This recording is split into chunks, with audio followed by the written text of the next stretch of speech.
In the last 2 years, there has been an explosion of affordable, amazing GMT watches coming on the market. I've covered a number of them here. I love GMT watches, but if you've jumped on that bandwagon and gotten yourself a brand new GMT watch, there's a good chance you're not getting the most out of it. In this video, I'm not only going to cover the basics of using a GMT watch, including how to use that cool 24-hour bezel, but also go into a couple of advanced tricks as well, including one of my favorite uses for a GMT watch, which is being able to look up the time in different time zones, like in the future. For instance, if you're going to try and schedule an appointment for tomorrow at 9 a.m. in Florida, what time would that be here in Japan? You can use a GMT watch to figure that out quickly and easily. And for this video, Undone Watches has sent over one of their GMT watches to use as a demonstration unit as we go over all the various features. So let's start by getting this open and take a look at what they sent over.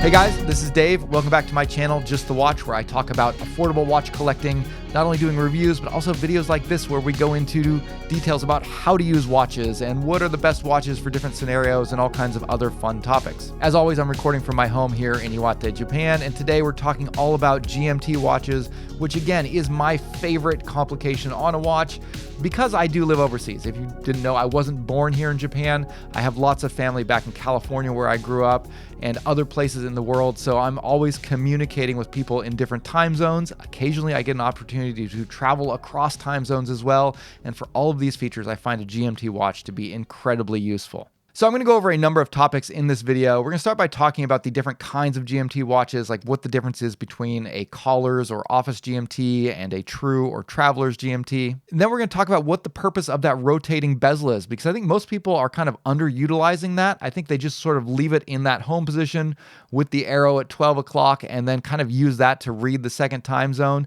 which is a fine use for it, but there are other cool things that it enables. And then finally, we'll close out by looking at some of the fun sort of advanced tricks that you might not use that often, but I think can still be pretty fun or handy. There are timestamps for each of these. So if you feel like you already know everything about how to set a GMT watch or what the difference is, you can feel free to skip ahead. But there may be a few things you weren't aware of, so I would recommend watching the entire video.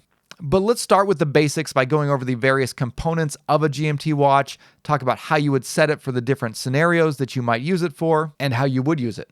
Let's start by looking at this Basecamp Explorer from Undone Watches and get an idea for what exactly a GMT watch is. The most important and defining characteristic of a GMT watch is that it has an extra hand, which is called the GMT hand. In addition to your normal hour, minutes, and seconds hand, the Basecamp Explorer has a large orange GMT hand. The GMT hand makes one rotation around the dial every 24 hours and can be set independently of the main hour hand on the watch. Another classic hallmark of GMT watches is a GMT bezel, and the Basecamp Explorer features a bidirectional friction-fit GMT bezel that has 24-hour markings around it. And when used in combination with that GMT hand, it allows you to read a second time zone, which we're going to call your reference time, as opposed to your local time, which is what you're going to set your main hour and minute hand to. There's one more critical component to a good GMT watch, and if you flip over the Basecamp Explorer, you can see it on display here, and that is a GMT movement. This watch features the NH34A from Seiko, which is essentially a GMT version of Seiko's extremely popular and reliable NH35 automatic movement. The NH34 is what's often referred to as a Caller's GMT as opposed to a Traveler's GMT, and we'll talk about the difference between those two types of GMT movements in just a second. The Basecamp Explorer from Undone Watches features a classic vintage style that's mixed with some modern twists. Notably, the case and caseback is made from titanium, which makes it extremely light and rugged. The dial is brushed silver with a contrasting white handset and markers that are coated in BGW9 for a pleasing blue glow in the dark. And really leaning into those vintage vibes is a huge domed polycarbonate Lexan crystal. When looking at the watch at an angle, you get a lot of distortion from that crystal, which looks really cool, definitely giving the watch a lot of character. And polycarbonate is an interesting material to use on a watch crystal. It's similar to acrylic in that it is more impact resistant than mineral crystal or sapphire crystal, but it is going to scratch fairly easily. But Lexan is actually reported to be even more impact resistant than acrylic is, so this should be one of the most shatter resistant crystals out there. Just make sure you have your poly watch on hand to buff out the scratches that you'll inevitably pick up with it. The next thing we need to talk about is the two primary types of GMT movements.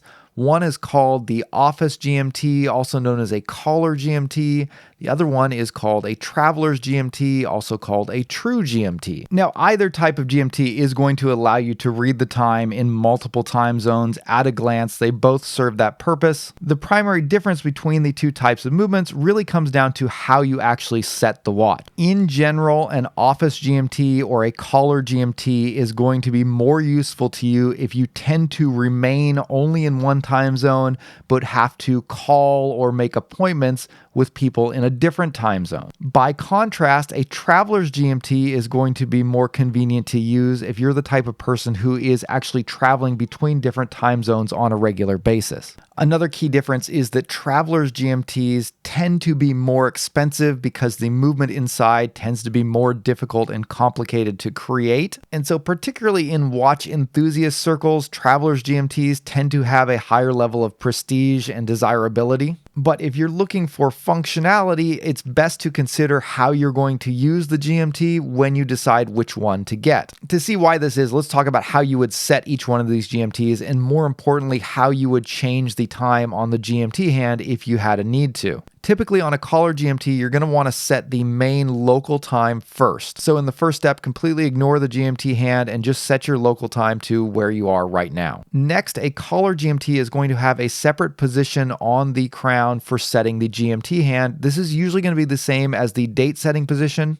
So if you rotate the crown in one direction, it will set the date if your watch has a date. And if you rotate the hand in the opposite direction, it's going to set the GMT hand, most often by jumping it in 1 hour increment. So after you've set your local time, you can then go ahead and adjust that GMT hand to point to whichever time zone you want to be able to reference and easily keep track of on your wrist. The nice thing about a Caller's GMT is that if you have other time zones that you want to check up on, if you want to change that GMT hand to a different time zone, you can very easily do that without interrupting your watch's timekeeping capabilities. Because most watches hack when you enter the main time setting position on the crown, meaning that the second hand stops, if you had to go to that position to adjust the GMT hand, then your seconds were going to get out of sync and your time is going to start drifting and become more inaccurate. But a Caller's GMT will allow you to change that GMT hand without the second hand stopping, which means that the timekeeping in your local time will not be interrupted. So if, for instance, I wanted to change my GMT hand to tell me what time it was in New York instead of California, I can just move it out to that position on the crown and then advance my GMT hand ahead 3 hours because I know that New York is 3 hours ahead of California. By contrast, a Traveler's GMT or True GMT actually functions pretty differently than this. So here I have the Wise Adamascus ADX, which is powered by Miyota's 9075 True GMT movement. And when I show you how to set the time on this one, you're going to see that it functions very differently. In this case, you're going to pull the crown out to the main time setting position where the second hand stops, but rather than setting the main hour hand and minute hand, the local time, you're actually going to set your GMT hand first. So in this case, you want to completely ignore the hour hand and only look at the GMT hand and set that GMT hand to what you want your reference time to be. And to take advantage of the functionality of a Traveler's GMT, normally you're either going to want to set this to actual GMT time or UTC time, or you're going to want to set it to your home time. This will make sense in just a second. So in my case, I'm going to set the GMT hand to my home time, which is here in Japan. So I'm going to set it to 9:30 p.m.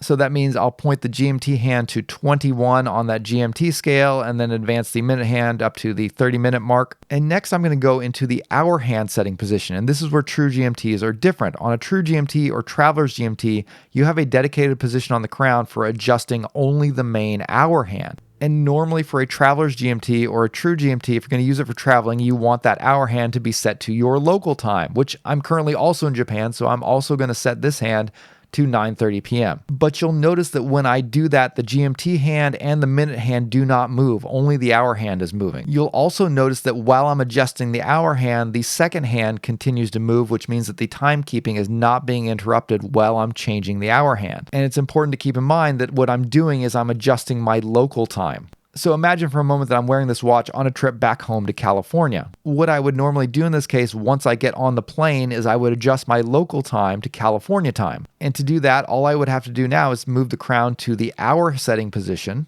Now it's important to remember that Japan is actually 16 hours ahead of California. So rather than advance the time to 5 a.m. tomorrow, I'm going to reverse the time to 5 a.m. this morning. And that's important because on the Miyota 9075, the date is tied to that hour hand. So if I were to advance it, the date would also transition over to tomorrow, and then my date would be incorrect. Once that's done, my local time is now telling me what time it is in California. And the GMT hand is telling me my reference time, which in this case is my home time, what time it is back in Japan. Now, the whole point of this particular traveler's GMT mechanism was originally meant for pilots where they would set the GMT hand to GMT time or UTC time. That's where the GMT watch got its name from. From what I understand, pilots are required to file their flight plans in GMT time or UTC time in order to prevent confusion regarding the different time zones. So they would always want that GMT hand pointing to GMT time so they could easily reference that, but then also be able to tell what time it is in whatever city they happen to be in by being able to easily adjust the local time without interrupting that normal timekeeping of the watch. So it's really cool for that particular use case. But the downside is that if I wanted to adjust the GMT hand, I'd have to take the extra step of also readjusting the hour hand afterwards. And in regards to this particular movement, the Miyota 9075, it doesn't have a quick set date technically. Instead, the date can only be set by rotating the hour hand. Now, the hour hand moves much faster than on a typical crown because it jumps in 1 hour increments, so it's not as bad, but it is more of a pain to set the date on this watch. So in general, unless you are actually traveling between time zones very often, I think a Caller's GMT tends to be a little bit more convenient, even if it's not quite as prestigious or cool. All right, next topic is the bezel. We're going to talk about the basics of how to use it and why I think many people underutilize this really cool feature on GMT watches. Another very common and classic feature of a GMT watch is to have a 24-hour rotating bezel. Now, this is not something that all GMT watches have. Many of them do, but there are a lot that either have a fixed bezel where the bezel doesn't rotate, or they print the 24-hour markings directly onto the dial of the watch. Even without a rotating bezel, you'll still be able to track the time in 2 time zones. And most of the time, even if you do have a rotating bezel, people tend to not really use it. Most of the time, they're just going to leave it locked in its normal position with the triangle up at 12 o'clock and then use the bezel markings to read their reference time using the GMT hand. But I think the bezel is actually really handy, and it allows you to do a couple of interesting tricks if you have a rotating bezel. One of the most common things you can do with a rotating bezel is actually track a third time zone, and some watches make this easier by including both a printed 24-hour scale on the dial as well as a rotating bezel with a 24-hour scale on that. So the Wise Adamascus ADX, it is a triple GMT watch. It has an extra 24-hour scale printed onto the dial. This gives it a little bit busier, a little bit more crowded look than the more clean, minimalist look on the Basecamp. And while it is possible to track 3 time zones on either one of these watches, that extra 24-hour scale on the dial of the ADX makes it much easier to do. So let's say that I'm in Japan and I want to keep track of the time in both California and in New York. I can set my local time to 9:30 p.m. I can set my GMT hand to reference California time to 5:30 a.m.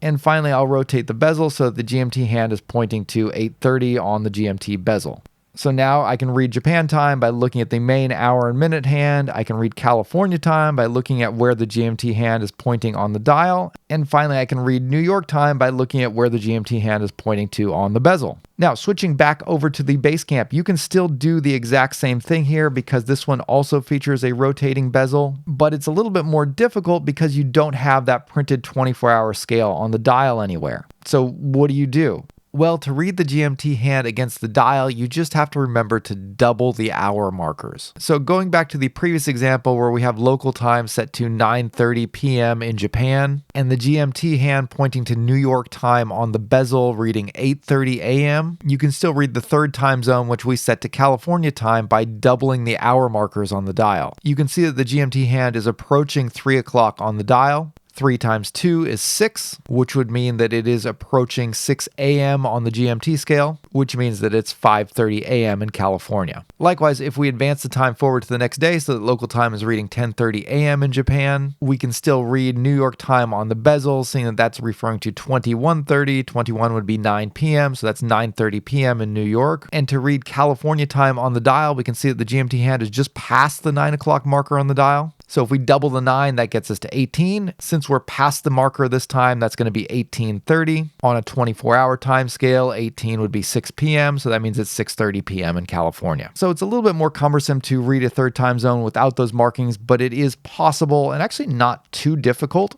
Again, just remember to double your hours. A second convenient use of the bezel is to temporarily adjust your GMT hand to a different time zone without having to take the watch off your wrist. Again, I could have the GMT hand set to California time, but if I wanted to change it over to New York, I could easily just rotate the bezel 3 hours. Now my GMT hand is pointing to New York time on the bezel, and when I want to go back to California time, I just put the bezel back to its home position. This is even more useful when you have a traveler's GMT and you typically want that GMT hand permanently set to either your home time or to like GMT standard time. So for instance, for me, if I have a traveler's GMT and I'm not traveling and I have both the GMT hand and the main hour hand both pointing to my local time, and I want to know what time it is in another time zone, then I can use the bezel to rotate it and be able to track that second time zone without having to go through the pain of readjusting all of the hands on the watch. Because again, changing the GMT hand on a traveler's GMT is a little bit of a pain. Incidentally, later in this video, when we get into the advanced tricks of the GMT, both of the tricks that I'm going to show you work best if your GMT hand is actually set to your local time. And so this is actually my personal preference on either a caller's GMT or a traveler's GMT.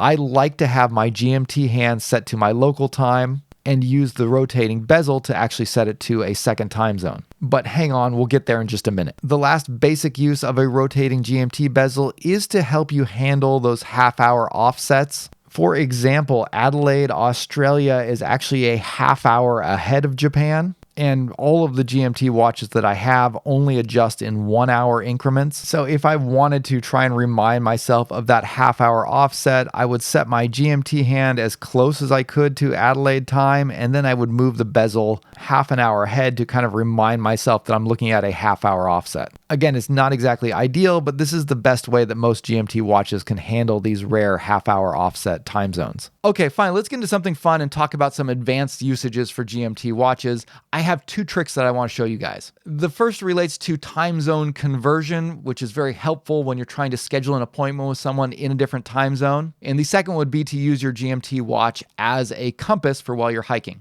All right, I have 2 cool tricks that you can do with the GMT watch that I want to show you. And for both of these to work, you need to set your GMT hand to match your local time. And because of that, I tend to set my GMT watches with the GMT hand matching my local time and then use the bezel to offset it to reference a second time zone there. Because this first trick that I'm going to show you is one that I use all the time, and it's one of the most useful features on a watch if you are communicating frequently with someone in a different time zone. And that is to do time zone conversion.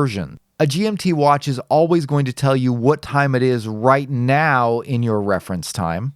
That's kind of the entire point of a GMT watch. But what if I wanted to schedule a video call with a friend of mine in California on Tuesday morning around 8 o'clock? What time would that be for him? Or what if he sent me a message asking me if I was free at 10 p.m. his time? Well, you can actually use a GMT watch to quickly and easily figure that out. As mentioned, for this to work, the first thing you need to do is to set your GMT hand to match your local time. And then you're going to have to rotate the bezel so that the GMT hand is pointing to the time in your reference time that you want to look up. And again, this is where having a triple GMT watch, a watch that features the 24-hour markers on both the dial as well as the bezel, comes in handy. But it's not absolutely necessary. And again, I'll show you how to do it on either style watch. But for starters, let's go back to the ADX from Wise because it does have the markings on both the dial and the bezel. So you can see that the local time is 9:30 p.m. on the main hour and minute hands. And if you look at the GMT hand, it's pointed to 21:30, which is also 9:30 p.m. But I have the bezel rotated to display California time. So if you match the GMT hand with the markings on the bezel, you can see that it's 5:30 a.m. in California. So back to my previous example, if I was looking to do a video call at 8 a.m. my time with my friend in California,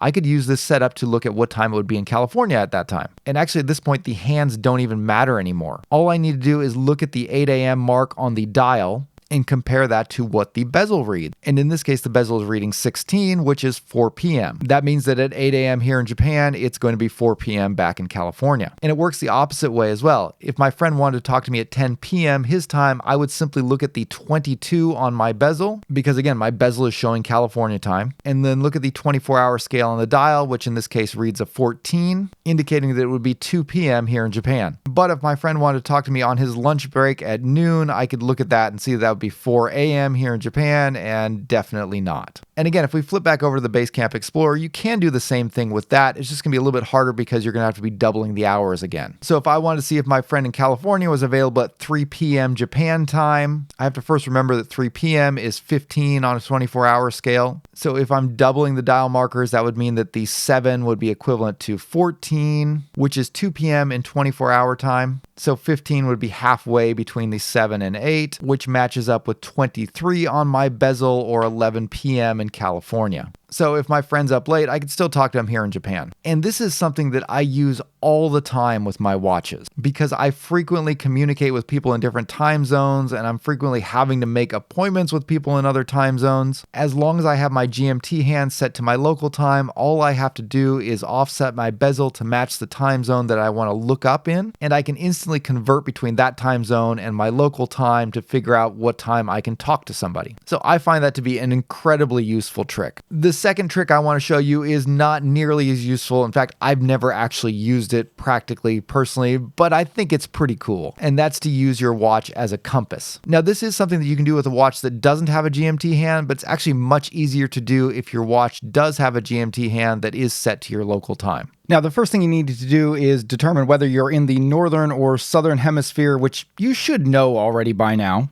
I live in the northern hemisphere, so I've only been able to test this here, but I'll go ahead and give you the instructions for doing it in the southern hemisphere because it is different. But I went out for a quick walk to test this out, and it seemed to work. Again, for this trick to work, you do need to have your GMT hand synced up with your local time. But once that's done, all you need to do is locate the sun and align the watch so that the hour hand is pointing in the direction of the sun. Once you get that lined up, your GMT hand will be pointing in the direction of north. Now, it's hard to get this lined up exactly right, but you can see with this compass here that it's pretty darn close. So if you ever find yourself stranded in the wilderness without a compass, but you have your GMT watch with you, knowing this trick might just save your life. Now, if the wilderness that you're stranded in happens to be the Australian outback, things are going to be a little bit different. In this case, rather than pointing the hour hand at the sun, you're going to point the 12 o'clock marker on the dial in the direction of the sun. And theoretically, once you do that, the GMT hand should once again be pointing in the direction of north. But if you are in the southern hemisphere, make sure you test that first because again, I haven't been able to verify this for myself. That's just what I found online. All right, guys, that's going to wrap it up for today. Let me know if you thought this video was useful. And if you like the Undone watch that was our demonstration watch for this video, I'll leave a link to them down below in the description so you can check them out. And if you have any usages for a GMT watch that I didn't mention in this video, definitely drop me a comment down below. Let me know what I might have missed. That's going to wrap up for today. Thanks for watching. I'll see y'all later. Bye.